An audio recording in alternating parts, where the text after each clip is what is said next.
Hello viewers, आज के class में हम डेरिडा के बारे में बताएंगे और कुछ इम्पोर्टेंट टर्म्स जो डेरिडा ने डीकंस्ट्रक्शन के बारे में बताया था उसके बारे में भी चर्चा करेंगे। तो आज के इस क्लास में हम बताने जा रहे हैं कि what is difference, what is logocentrism, phonocentrism, aporia, and what is and about everything is textual.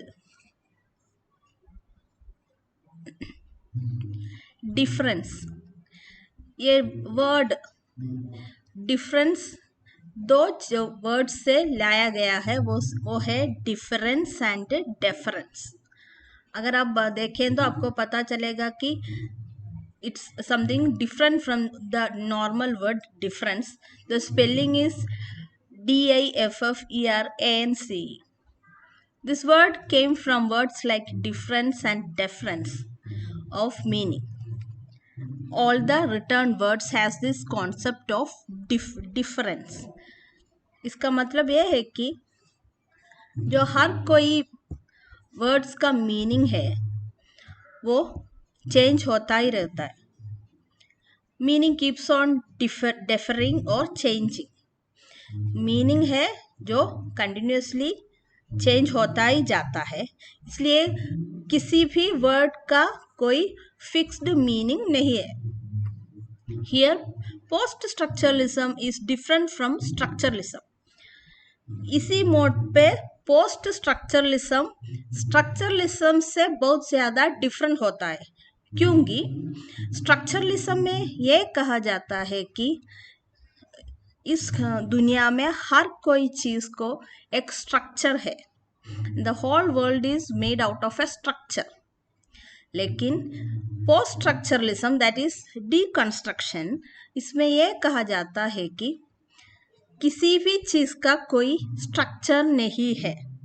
हर किसी वर्ड का मीनिंग चेंज होता ही रहता है। Meaning of a word is not fixed and it continuously keeps on changing. इसीलिए Derrida ने ये concept बनाया है। उस कंसेप्ट का नाम है difference. We never get permanent or absolute meaning of a word. According to Derrida, when we speak a word or signifier, it will result in another signifier, not to a signified. And post structuralism का सबसे महत्वपूर्ण आशय तो यही है कि Derrida ये कहा गया है कि हर कोई सिग्निफायर किसी और किसी और सिग्निफायर में जाता है, सिग्निफाइड में नहीं है। लेकिन स्ट्रक्चरलिज्म में यह कहा जाता है कि हर साइन और हर वर्ड को दो पार्ट है, that is signified and signifier. Signified है एंड हर कोई सिग्निफायर सिग्निफाइड में जाता है। Every signifier goes to a signified. लेकिन डेरिडा यहाँ पे यह कहता है कि हर कोई सिग्निफायर किसी और एक नए सिग्निफायर में जाता है। It will result in another every signifier result in another signifier, not to a signified, because we can't according to Derrida we can't reach to a permanent or fixed signified. किसी permanent signified में हम कभी भी जा नहीं पहुंचते। हम एक सिग्निफायर से एक सिग्निफाइड के और एक सिग्निफायर से एक नया सिग्निफायर के ओर जाता है। So there is a chain of signifiers, no constant meaning and signified. इस कॉन्सेप्ट को ही डेरिडा ने डिफरेंस कहता है। डिफरेंस का मतलब है changing of meaning. Next concept of Derrida is phonocentrism and logocentrism. Phono माने sound and centrism is being being concentrating in a particular thing. So phonocentrism and logocentrism refers to the idea of presence of the speaker and through the speaker the presence of truth. फोनोसेंट्रिज्म और लोगोसेंट्रिज्म का मतलब ये होता है कि किसी speaker वहाँ मौजूद होने पर वहाँ उनके सच्चाई भी मौजूद ही होगा.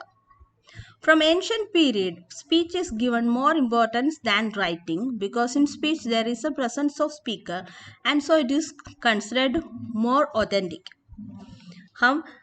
हम ये जानते हैं कि पुराने ज़माने से ही स्पीच को या फिर बोलने को ज़्यादा महत्व देते थे, क्योंकि जब कोई बोलता है तो वहाँ पे वो जो बोलने वाला है वो भी मौजूद होगा. तो वहाँ पे ये कहा जा सकता है कि वहाँ पे एक सिर्फ बोलने वाला ही नहीं है, उसका सच्चाई भी वहीं पे होगा. तो हम ये सोच सकते हैं कि speech is better than writing, क्योंकि जब वो राइटिंग हम पढ़ते हैं तो वहाँ पे जो लिखने वाला है वो तो वहाँ पे मौजूद तो है ही नहीं होगा. तो there is an absence of the writer और the speaker. So according to Derrida, writing means artificiality और unreliability. इसी कारण से डेरिडा राइटिंग को आर्टिफिशियल और अनरिलायबल मानता है और स्पीकिंग को ज़्यादा अच्छा मानता है. यही ट्रेडिशन चला रहा है पहले से ही, क्योंकि प्लेटो और एरिस्टोटल ये दोनों रेटोरिक और स्पीकिंग को ही तो महत्व देता था. So in deconstruction, this privilege of speech over writing is called phonocentrism. So इस deconstruction thinking में स्पीच को राइटिंग से ज़्यादा महत्व देता है. इसी कॉन्सेप्ट को हम कहते हैं फोनोसेंट्रिज्म. फोनो मीन्स साउंड. लोगोसेंट्रिज्म. लोगोसेंट्रिज्म में डेरिडा ये कहता है कि Derrida feels that when there is the presence of speaker, there is truth and reliability. हमने पहले ही कहा था, जब वहाँ पे स्पीकर है तो वहाँ पे सच्चाई भी होता है, ऐसा है हम एज्यूम करते हैं, सच्चाई भी होता है, इसलिए वहाँ पे रिलायबिलिटी भी होता है. When we hear someone speak, we assume that there is something true in his words. Derrida calls this presence or essence of speaker as idea of core or sender or logo. जब वहाँ पे speaker मौजूद है तो उसी speaker के मौजूदगी को एसेंस ऑफ स्पीकर कहता है. इसी कॉन्सेप्ट को हम एसेंस ऑफ ट्रूथफुलनेस और एसेंस ऑफ कोर और सेंडर और लोगो कहता है.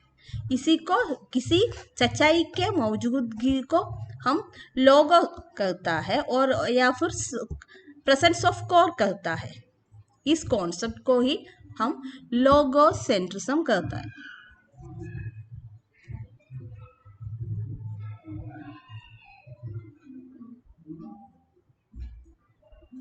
Next concept of Derrida is that nothing outside the text. इसका मतलब ये है कि टेक्स्ट के बिना और आउटसाइड टेक्स्ट के बिना कुछ भी नहीं होते. We cannot think without language. इसका मतलब है कि लैंग्वेज के और या भाषा के बिना हम सोच भी नहीं सकते. इसीलिए डेरिडा भाषा या लैंग्वेज को सब कुछ मानते हैं. Everything in our life, like our beliefs, value systems, and our day-to-day works or life, all are based on language. Because we cannot think without language or text.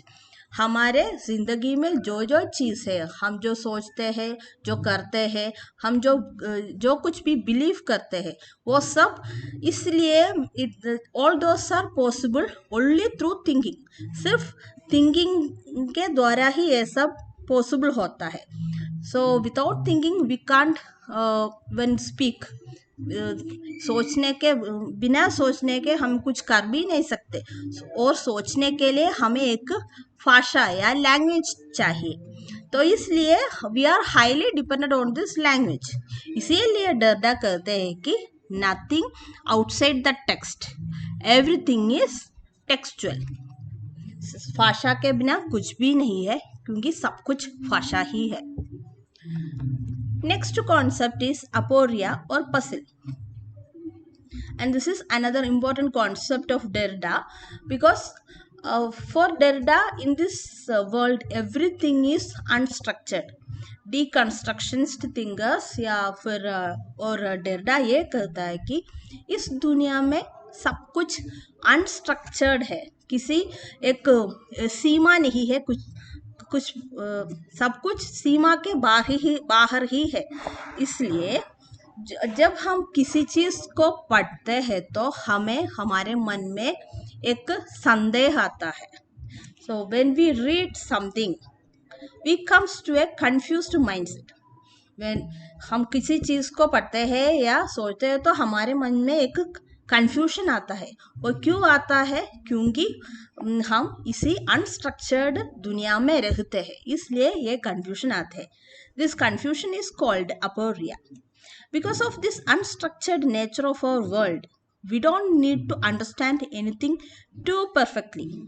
इस unstructured nature के कारण हमें इसके बारे में हमें ज़्यादा टेंशन लेने की ज़रूरत नहीं है, या फिर ज़्यादा सोचने की ज़रूरत है ही नहीं है, क्योंकि ये दुनिया पहले से ही अनस्ट्रक्चर्ड है। यही तो डरडा कहते हैं।